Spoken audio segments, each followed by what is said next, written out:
As a teacher, I know just how important it is that we have a firm grasp on our students' understanding. Do they know how to work out the process to get to the answer they need, or are they perhaps looking at their friend's answer next door to help them out a little bit?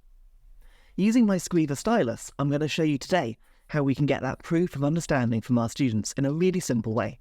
So here I've got a worksheet in freeform, and if I zoom into that last question, you'll see a message from the teacher to the students. In this instance, all I want my student to do is a short screen recording as they work through that process, narrating what they're doing.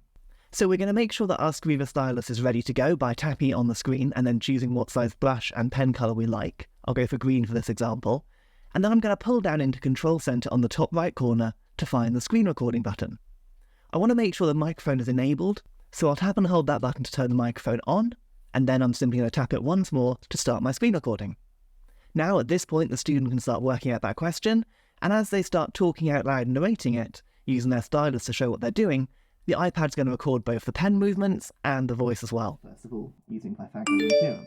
So z squared is equal to the other two sides squared. When we're done, we'll simply press the stop button on the top toolbar, that's the red one, and then the student can simply import that movie into freeform by simply tapping on the media button on the top of my screen, and then from here we can go on to photo or video.